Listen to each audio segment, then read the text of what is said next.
busy with the multilateral diplomacy here at the United Nations. From tomorrow, you will be entering to the bilateral diplomacy in Washington. So give us a sum up what you have achieved here and what are your targets in the bilateral, bilateral relationship, Pak-American relationship, and Shashi Tharoor with Indian delegation is also there. Is there any chance of coming across, any chance of dialogue, or any chance of confrontation? John, as far as our the multilateral component is concerned, I think that our trip to New York has been and to the UN has been very successful. We've engaged with the OIC, we've engaged with the E10, we've engaged, as I said, the UN Secretary General, the President of the Security Council, various permanent representatives of member states, and everybody has been very, very receptive to Pakistan's position on the Indus Water Treaty, to Pakistan's commitment to dialogue and diplomacy in pursuit of peace. Everybody has been very appreciative for Pakistan's transparency, particularly with our Prime Minister's offer for an investigation into this attack during the conflict. So in that context, I think it's been a very fruitful and beneficial use of our time here in New York. As we go on to DC and to other countries, we have our own brief, and our Indian counterparts will have their own brief. Ours is a mission of peace, a mission of advocacy for dialogue and diplomacy. I'm not quite sure what the other side is doing. They go around and they show a picture of a man with a beard leading funeral prayers. And this delegation goes around violently sort of shoves this picture in everybody's face. And they say, look, this guy is a terrorist. And the fact of the matter is, this man is not a terrorist. Pakistan happens to have a name similar to one of the sanctioned people, but he's not. So during the conflict, India relied on disinformation. Post-conflict, India is still relying on disinformation. This idea that you can paint all Muslims with the same brush, that you can just use the word terrorism, and your own country will be convinced, the international community will be convinced. Maybe that worked in 2001, in 2003, but it doesn't work so well in our context in 2025. I call upon the Indian government to be honest with themselves, to be honest with their people.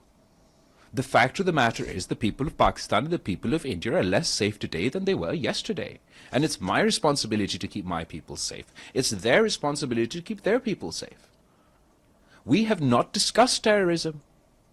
When is the last time that Pakistan and India had a conversation about terrorism? We have no intelligence sharing over terrorism. We have no coordination over terrorism. So how are we meant to combat terrorism? It's almost a self-defeating purpose.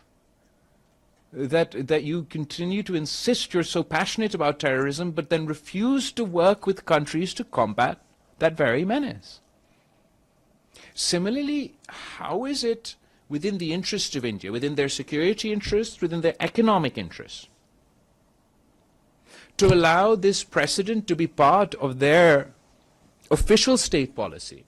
Forget about the fact, no, don't forget about the fact, but let's keep to one side that it's a violation of international law, a violation of UN Security Council resolutions. What's the logic? That without any proof, without any evidence, anywhere, if there's a bomb attack in India by anyone,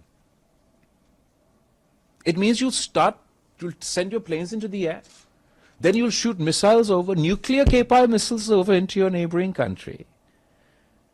Does that bode well for investment in India?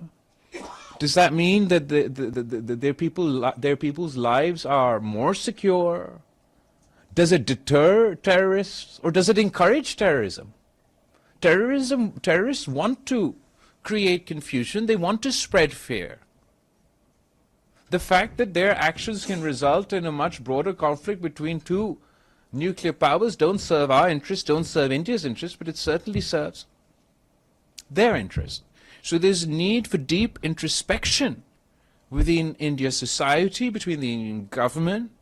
Their strategy has not been working. They must recognize that not all Pakistanis are terrorists, no matter what their government says to them. And they'll find it far more efficient, far more effective to work with the government of Pakistan, work with the relative institutions with Pakistan, to combat the joint threat of terrorism. Mr. Ahmed, followed by thank you very much, Ahmed Fathi, ATN News. Which news, sorry? Ahmed Fathi, ATN News. ATN News, thank you.